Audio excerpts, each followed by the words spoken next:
दोस्तों, लीबिया के जालिम डिक्टेटर मुअम्मर कज़ाफ़ी के अवाम पर ढाए जाने वाले कुछ मज़ालिम की तफसील आपकी खिदमत में पेश करता हूँ। लीबिया में बिजली मुफ्त और कहीं भी बिजली का बिल नहीं आता था। सूद पर कर्ज नहीं दिया जाता था।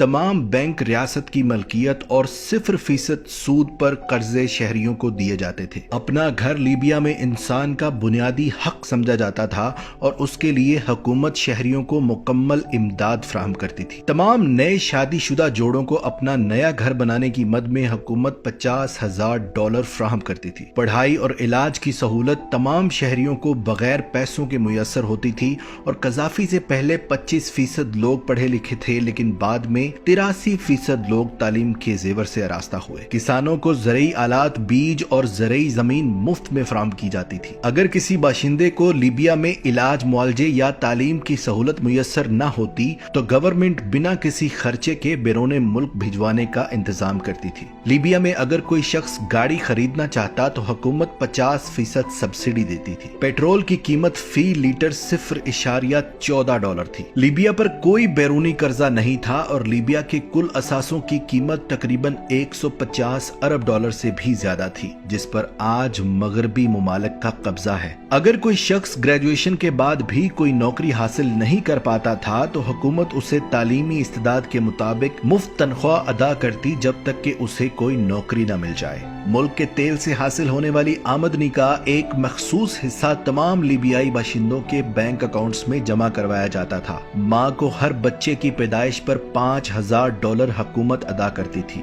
कज़ाफ़ी ने मुल्क की सहराई आबादी के पेश नजर दुनिया का सबसे बड़ा मसनूई दरिया बनाने का मंसूबा भी शुरू किया था, ताकि पूरे मुल्क में साफ पानी की सप्लाई यकीनी बनाई जाए। ये उन मजालिम की कुछ तफसील है जो कज़ाफ़ी नामी डिक्टेटर ने लीबिया की आवाम पर ढाए थे। इन मजालिम के अलावा कज़ाफ़ी के 3 और बड़े गुनाह भी आपको बताता हूँ। पहला गुनाह ये कि पाकिस्तान को $10 मिलियन की इमदाद उस वक्त फराहम की जब पाकिस्तान पर हर तरफ से पाबंदियां थी। उसी रकम से पाकिस्तान ने अपना एटमी प्रोग्राम शुरू किया था। दूसरा गुनाह ये कि उसने हमेशा मुसलमान ममालिक को इकट्ठा करके एक अलहदा ब्लॉक बनाने की कोशिश की। कभी अफ्रीकी ममालिक का ब्लॉक, कभी अरब ममालिक का ब्लॉक, लेकिन हमारे मुसलमान ममालिक कज़ाफ़ी की इस चाल में नहीं आए और आपस में लड़ मरने पर ही मुत्तफिक रहे। और तीसरे गुनाह में तो उसने हद पार कर दी जब उसने सोने और चांदी के सिक्कों में लेन देन शुरू करने का फैसला किया और ऐलान किया कि कागजी करेंसी जाली करेंसी है। उसके इन करतूतों के बायस ही अमेरिका ने उसको कत्ल करवाया ताकि लीबिया के बाशिंदों को भी एक जालिम डिक्टेटर से निजात दिलाई जाए। और अब लीबिया में मुकम्मल जमहूरियत आ चुकी है और वहाँ के लोग भी जमहूरियत के मजे लूट रहे हैं, जैसे हम पाकिस्तानी लूट रहे हैं। जब भी डिक्टेटरशिप आई उन्होंने अवाम के लिए बहुत कुछ किया और जमहूरियत ने हमेशा अवाम को डिक्टेटरशिप से बचाने के नारे के साथ लूटा